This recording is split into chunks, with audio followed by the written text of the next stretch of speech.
Dans cette vidéo, je vais vous dire ce que personne n'ose vous dire sur l'expatriation au Paraguay, c'est-à-dire les problèmes auxquels vous allez être réellement confrontés une fois sur place, les problèmes auxquels j'ai aussi été confronté, et je vais vous donner les solutions pour résoudre ces problèmes. Alors, si vous voulez vivre au Paraguay, la première chose qu'on ne vous dit pas, eh bien, c'est que vous allez devoir apprendre à parler espagnol. Et là, je préfère vous prévenir, vous n'avez pas le choix. Si vous voulez vraiment vivre au Paraguay à l'année, vous allez devoir parler espagnol parce que les Paraguayens ne parlent pas anglais, encore moins français. Il n'y a que 2% des Paraguayens qui parlent anglais, enfin, qui se débrouillent en anglais. Alors, bien sûr, il y a des expatriés qui, après 3 ans au Paraguay, ne parlent pas un seul mot d'espagnol, parce que ce sont des gens qui ne fréquentent que des expatriés qui parlent français ou anglais, et ce sont des gens qui vivent dans une bulle. Chacun fait ce qu'il veut. Moi, je vous dis simplement que si vous voulez vraiment vivre au Paraguay, vous allez forcément devoir parler espagnol, au moins un minimum. Alors, pour parler espagnol, il n'y a pas 36 000 solutions. Vous pouvez déjà commencer à vous entraîner sur les applications, sur votre téléphone, ou bien utiliser le mode vocal de ChatGPT pour apprendre l'espagnol, c'est très utile. Et ensuite, quand vous serez sur place, allez-y à fond. Parlez avec votre gardien en espagnol, parlez avec la boulangère du coin en espagnol, parlez avec tous les taxis que vous prenez en espagnol. Même si vous faites des erreurs, c'est comme ça que vous allez apprendre. Et le plus vite vous parlerez espagnol, le plus vite vous pourrez vous intégrer et commencer à vous faire des contacts, à vous faire un réseau, puis commencer tout simplement à comprendre ce que vous disent les gens ici. Ensuite, ce qu'on ne vous dit pas, c'est que les démarches pour devenir résident fiscal au Paraguay sont vraiment compliquées. C'est-à-dire les démarches pour obtenir votre carte de résident, les démarches pour obtenir votre carte d'identité paraguayenne, votre cédula, les démarches pour obtenir votre numéro fiscal paraguayen, votre RUC, les démarches pour obtenir votre certificat de résidence fiscale. Bref, l'ensemble des démarches pour devenir résident fiscal au Paraguay sont vraiment compliquées. Si vous faites les démarches seuls, c'est un véritable parcours du combattant parce que ce n'est pas aussi simple qu'obtenir un visa. Il y en a beaucoup qui vous mentent et qui vous disent que les démarches sont simples, facile et rapide, mais c'est faux. La réalité, c'est que vous allez devoir déjà obtenir vos documents apostillés en France, et rien que pour faire apostiller des documents en France, certains ont du mal, alors j'imagine même pas au Paraguay, car une fois que vous êtes au Paraguay, je vais pas vous détailler toutes les étapes, j'ai fait une vidéo sur ma chaîne pour vous expliquer les démarches, mais grosso modo, vous allez devoir faire traduire vos documents chez un traducteur assermenté ici au Paraguay, faire notarier vos documents chez un notaire ici au Paraguay à plusieurs étapes du processus, vous rendre à Interpol pour obtenir un certificat d'Interpol, vous rendre au département informatique de la police nationale pour obtenir un certificat de casier judiciaire local, vous rendre au bureau de la migration à Migraciones pour faire votre demande de carte de résident, faire la queue, attendre, communiquer en espagnol avec les autorités paraguayennes, ensuite 3 mois plus tard, faire réviser vos documents, c'est-à-dire retourner à Interpol, retourner au département informatique de la police nationale, aller ensuite au bureau de l'identification, à Identificaciones pour faire votre demande de cédula, sachant que là, je simplifie vraiment les démarches, la liste complète des démarches est beaucoup plus longue que ça, et ce n'est pas fini. Ensuite, vous allez aussi devoir aller au centre des impôts paraguayens, à la 7 pour obtenir votre numéro fiscal paraguayen, votre RUC. Donc voilà, les démarches sont longues, les démarches sont compliquées, et s'il vous manque un document ou que vous faites une erreur dans vos papiers, dans vos documents, ou même dans les démarches, votre demande sera refusée, voire même bloquée. Donc ne croyez pas que les démarches pour devenir résident fiscal au Paraguay sont simples. La vérité, c'est que si vous faites les démarches seuls, ça va vous demander beaucoup de temps et beaucoup de patience. Ensuite, troisième chose qu'on ne vous dit pas, c'est que pour vivre au Paraguay, vous allez devoir trouver un logement sans vous faire arnaquer. Ici, au Paraguay, il y a beaucoup d'agents immobiliers ou d'agents immobiliers improvisés qui vont profiter du fait que vous soyez étranger pour vous louer des logements bien au-dessus des prix du marché. Ils savent que vous ne connaissez ni les quartiers, ni les prix, ni les règles locales. Résultat, ils vont vous proposer des logements 30% voire 2 fois plus chers que la normale. Ils vont vous demander par exemple 6 mois d'avance de loyer pour pouvoir louer l'appartement, sans aucune garantie de les récupérer après. Ils vont vous faire visiter des appartements soi-disant modernes, mais qui en réalité sont mal isolés, sont mal entretenus et avec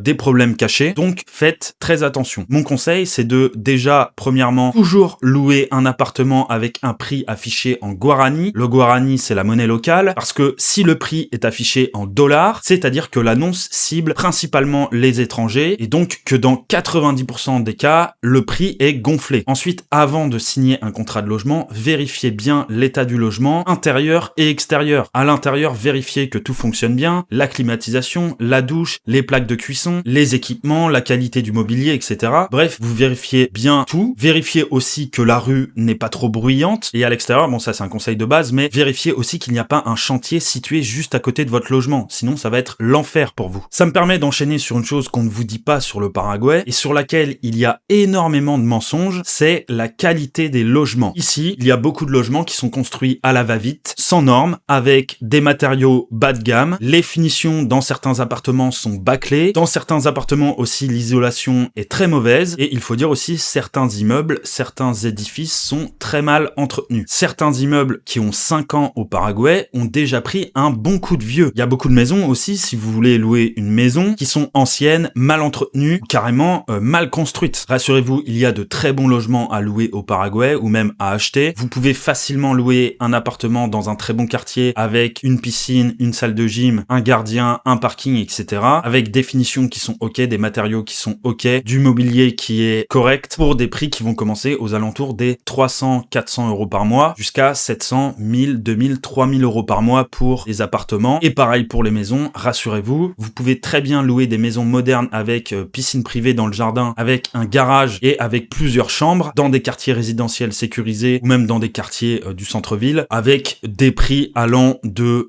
400 euros par mois jusqu'à plusieurs milliers d'euros par mois pour les maisons les plus luxueuses. Donc il y a de très bons logements à louer ici au Paraguay, mais vous devez faire très attention pour ne pas avoir de mauvaises surprises. Ensuite, ce qu'on ne vous dit pas, c'est que vous allez devoir vous adapter à la vie locale. Ici, ce n'est pas l'Europe ni Dubaï. C'est-à-dire que les Paraguayens prennent leur temps. Ils ne sont pas toujours à l'heure. Un Paraguayen qui arrive 30 minutes en retard, pour lui, c'est normal. Il est à l'heure. Les magasins, les administrations ou même certains services peuvent ne pas respecter les horaires d'ouverture. C'est normal ici. Un artisan qui vous dit « je passe demain à 15h » et qui finalement vient 3 jours plus tard, c'est normal ici. Et personne ne va s'excuser d'être en retard. Personne ne voit ça comme un manque de respect. C'est dans la culture locale. C'est une culture complètement différente de, entre guillemets, l'Occident. Et vous allez devoir vous adapter. Ça ne sert à rien de vous énerver, ni même de leur mettre des coups de pression. J'ai testé. D'autres expatriés ont testé. Ça ne fonctionne pas. Si vous faites ça, ils vont juste vous ignorer et prendre encore plus leur temps. Voilà. La seule façon d'avancer ici, c'est d'être calme et de patienter et surtout de comprendre que les choses prennent du temps ici. Je sais, c'est très frustrant au début parce que en France et en Europe, on nous a habitués tout petits à respecter les horaires, à être à l'heure, à être ponctuel, etc. Une fois que vous avez commencé à intégrer ça et que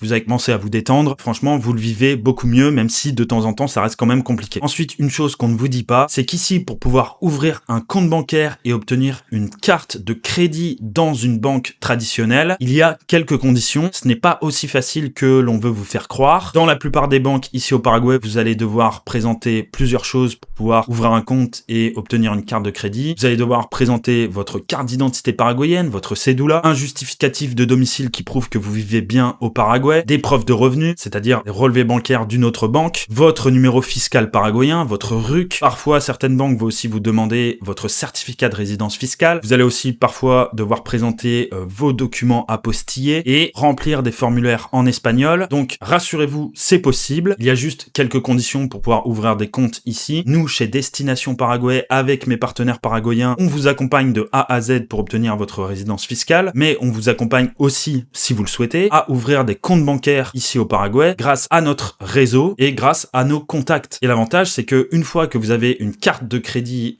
dans une banque paraguayenne, eh bien, déjà, vous allez pouvoir profiter des cashbacks. Les cashbacks, ce sont des remboursements automatiques sur certains de vos achats au Paraguay. Ça peut aller jusqu'à 50% de remboursement sur certains de vos achats. Ça dépend des banques. Donc, c'est très intéressant. Aussi, très important, vous allez pouvoir recevoir et faire des virements internationaux. C'est-à-dire que si vous avez un compte bancaire en Europe, aux États-Unis ou ailleurs, vous allez pouvoir transférer de l'argent ici sur votre compte bancaire paraguayen et aussi envoyer de l'argent depuis votre compte bancaire paraguayen vers un autre compte bancaire à l'international. Mais comme je vous l'ai dit, il y a des conditions pour pouvoir ouvrir un compte ici, les conditions que je viens de vous donner juste avant, et ce n'est pas aussi simple que l'on veut vous faire croire. Alors, ouvrir un compte bancaire ici au Paraguay, ce n'est pas indispensable. Vous pouvez très bien utiliser des néobanques ou des fintechs en ligne pour stocker vos fonds, ou bien utiliser un compte bancaire situé à l'étranger, voire même un broker pour stocker vos fonds. Mais voilà, c'est quand même intéressant d'avoir un compte bancaire ici au Paraguay pour pouvoir profiter de tous les avantages sur place. Ensuite, une chose qu'on ne vous dit pas, c'est la propreté au Paraguay. Ça peut être compliqué. Alors, rassurez-vous, ce n'est pas l'Inde ou le Pakistan, mais il y a quand même certains endroits au Paraguay, que ce soit en ville ou à la campagne, qui sont assez sales. Dans les meilleurs quartiers et dans certaines rues,